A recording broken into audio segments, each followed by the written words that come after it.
So I was watching this interview, and to me, this is unbelievable. Al Heyman may have created a stable of spoiled fighters. Now, I cannot believe what I was seeing in this interview on Seconds Out, which I want to comment on. Is the Spence fight, assuming that you're successful, Spence is successful,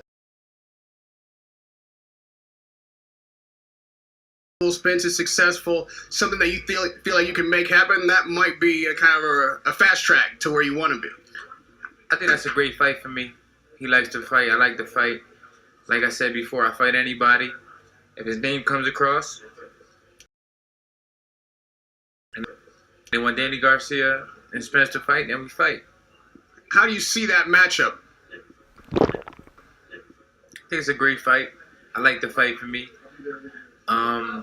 He's a young, hungry kid. He's going to stand in front of you. He's going to try to, in his head, he thinks he can knock everybody out right now. I know what it feels like to be that young, hungry kid. He got a lot of passion. He's hungry. But you'll reach a level in the sport where you figure out you can't. It don't work that way. Now, does Danny Garcia look absolutely terrified when he just hears Errol Spence's name? I mean, look at the way he covers his face.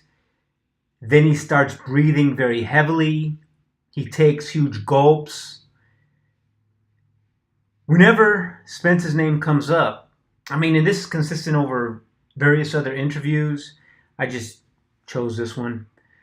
But what I found most surprising was that Garcia actually wants Spence to fight Crawford, which to me is mind-boggling. Errol Spence and Terence Crawford have to fight. Same way me and Thurman fought. Same way Triple G and Canelo fought. Same way Rigondeaux and Lomachenko fought. They have to fight. Now, typically, don't most fighters want to jump the line, kind of get a fast track and figure out how to get a title shot? Then we have Danny trying to instigate a fight between Errol Spence and Bud Crawford in the same way that Mayweather tried to instigate a fight between Errol Spence and Keith Thurman because he didn't want to fight either of them. Now, I understand Danny wanting a rematch with Keith Thurman if he really feels he's a better fighter. That's just common knowledge. But what would be wrong with getting the belt from Errol Spence, which would almost force a rematch with Keith Thurman? Now, another thing that I found strange was, did this guy just say that he fought Canelo? Or was he trying to say that he fought on Canelo's undercard when he fought Matisse and Canelo fought Mayweather? Is he fantasizing that he's Triple G? When Triple G fought Canelo, is Danny saying that he needs to actually come in there like Triple G to fight Errol Spence? I just couldn't figure what he was saying on this. Same way me and Thurman fought, same way me and Canelo fought, same way Lomachenko, Triple G fought Canelo. They had to fight. But anyways, I'm not sure what it was. Maybe it was just an accident. Now, as a side note, skipping around here, is this true? Does the WBC really want to put Mayweather's mug on future championship belts? What a joke. Maybe Canelo was right trying to distance himself from the WBC. If I was fighting for a championship belt, I would definitely not want to have it if Mayweather's face is on it. As for Brandon Rios, man, I know Danny took a loss, so he does deserve in some sort of way a tune-up fight. To me, him and Porter should have fought, but obviously Brandon Rios was chosen. He does not look good to me. I used to not even like Rios. They used to talk a lot of shit. Him, Margarito, Robert Garcia. I was really glad that Manny Pacquiao put them all in their place. But, man, Rios doesn't sound good. He seems to have really delayed reactions just when people are talking to him.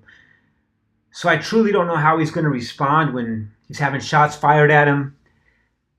I honestly hope the best for him, man. I don't want to see him take any more brain damage. Or I'm not saying that he has brain damage, but man, he doesn't sound well at all when he speaks. So all in all, I think the PBC has created a generation of babies. Man, if given the opportunity, you would think that someone like Danny Garcia would jump at the chance at a title shot instead of waiting back. I mean, he's still young. He's taken a long break. Man, it just seems strange to me. But, you know, all power to him, I guess, that he's going to fight Brandon Rios. I just thought it was really awkward that he's trying to get Errol Spence and Crawford to knock each other off. You'd think he would want to clean out the division in true warrior style. Anyways, that's just my thoughts for today. You guys take care and have a great day. I mean, the fight can always happen. The fight can always happen. This promoter, they want to fight. My promoter, we want to fight. That can happen. I mean, it's boxing. Of course, when we fight, we want to make a lot of money, and we want to make sure it makes sense. So you got to build it up to that. But like I said before, he still gotta make his way in the division. He didn't fight nobody in the division yet. You can't say somebody's even top 10 if he never fought nobody in the division yet. That's what I'm saying. That don't make no sense. What names? Like I said before, well, I think he's fighting Horn, right? Yeah. To me, he has to fight. Him and Spence got to fight. What do you get? To me, him and Spence got to fight. Who do you have in that fight? Because everybody's already talking about it. Like, To me, they got to fight. Just like everyone else fought. You feel me? There's no way around it. It's just something that's supposed to happen. Yeah. Who wins, Spencer or Crawford? It's a good fight. I like that fight. Tough one? Yeah, I think they're both kind of like on the same level in some type of way.